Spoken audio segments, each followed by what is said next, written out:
Hello everyone, I'm making this video to show you what Black Rayla is capable of doing when driven by her hatred for non-humans. This will be the first and largest section of this video, the Drek Thag Quest in Mahakam, and then, provided that you don't kick her out of your party after the Drek Thag, she will reveal to you her true nature and her true reason as to why she hates the scoia'tael so much, which to me personally wasn't a good enough reason, but that's a topic for another time. And finally, I'll show you a couple of moments where, if you choose to, you can kick her out and potentially save yourself some trouble.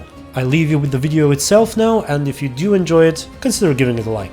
Meave noted a crowd of dwarves. They were several dozen, many holding baskets brimming with dried sausages, soft, puffy pretzels, and jugs of frothy beer. What is this gathering? She asked Gabor. These folk, they're the parents of youngsters who are to return today from their Drek Thag. Gabor proceeded to explain that the Drek Thag was a trek upon which the local dwarves would embark when they reached maturity. During this year-long voyage, young folk would taste of life beyond their home. Yet if they failed to return on time, they would be stripped of all rights and privileges accorded to Mahakam's natives. See, in recent years, young folks' blood's been boiling on account of the strict laws in force here. Gabor added. So, we send them out. Let them taste life in the lowlands. Once they've learned for themselves what it's like to live among humans, they come back and ain't likely to complain.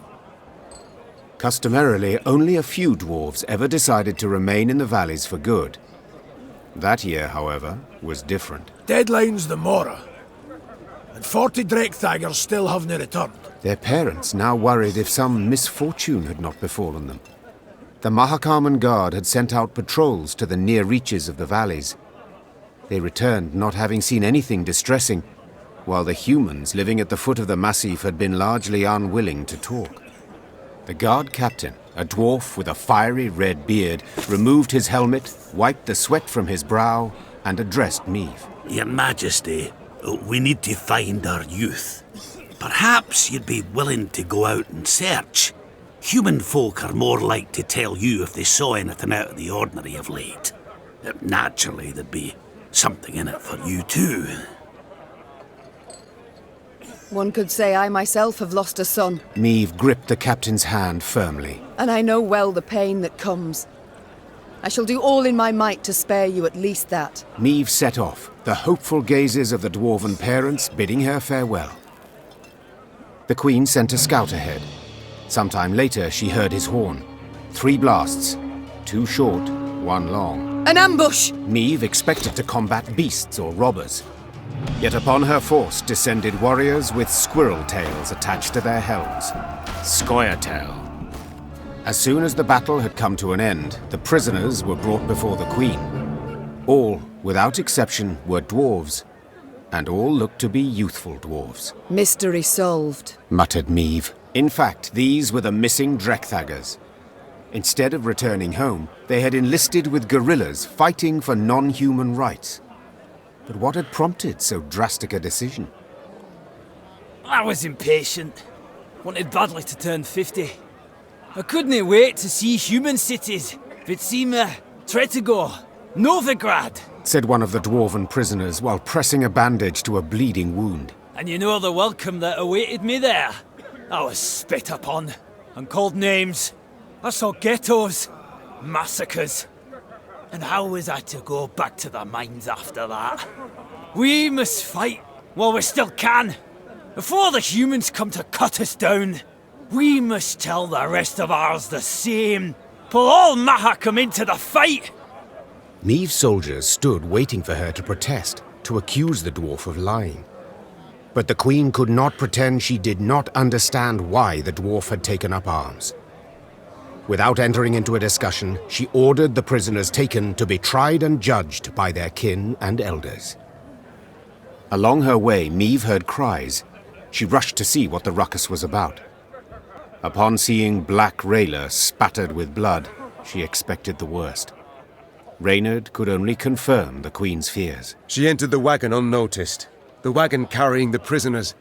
She then cut their throats, one by one. 40 dwarves. Alone? They were shackled. They could not defend themselves. Rayla had nothing to say in her defense. In point of fact, she exuded pride. Mahakam had been free of scoia'tael, till now.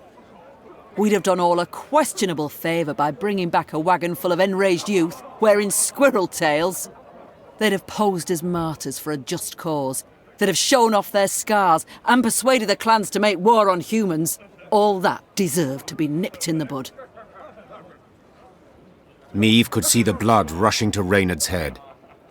When he finally spoke, it was clear he was holding the reins of his emotions, preventing himself from exploding with some difficulty. Your Grace, we must banish her, drive her off.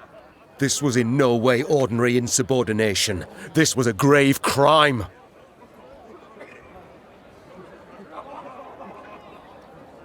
I neither accept nor condone what Rayla did.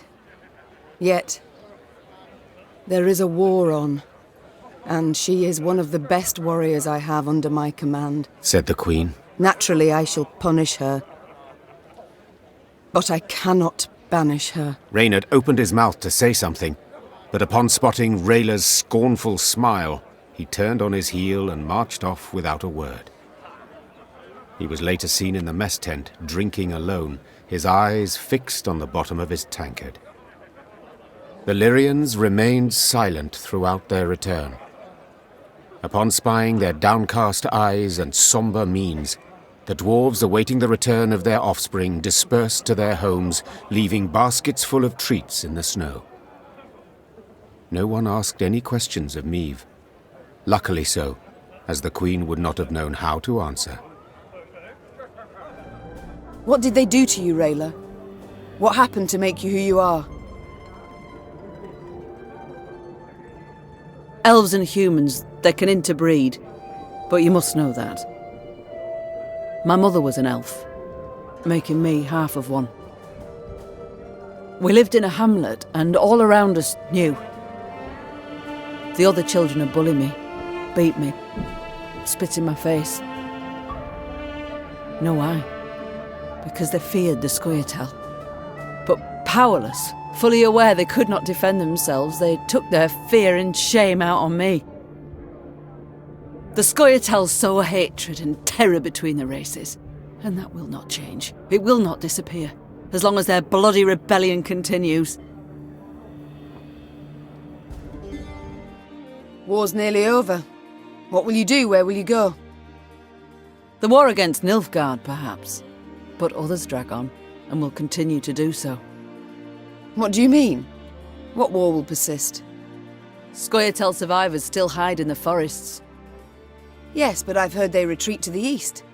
Simply let them go, let them leave our lands. Why ever not? To see them return even stronger? No. We must slit their throats, one and all, now. Crush them like worms beneath our boots. Rayla, at some point one must admit there's been pain enough. One must put away the bloodlust. I shall do so in my grave, and not a moment sooner.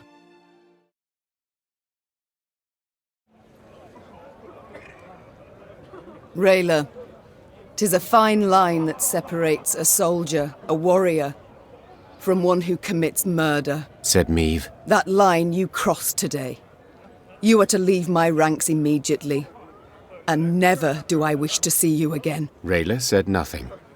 She merely bowed in an excessively courtly manner, then moved off down the slope.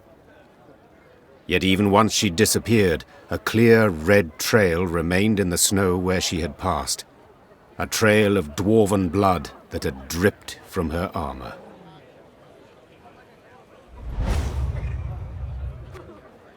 The Lyrians remained silent throughout their return. Upon spying their downcast eyes and somber means, the dwarves awaiting the return of their offspring dispersed to their homes, leaving baskets full of treats in the snow. No one asked any questions of Meave. Luckily so, as the Queen would not have known how to answer. Demavend is your king. You must return. Forgive me. My king has sought refuge in Redania at the court there. He will not ride out before spring has sprung, nor will he need my sword, and... It matters not at all. So be it. Godspeed on your path, Your Grace. Rayla uttered not one word more as she gathered her chattels and then rode off down a slope.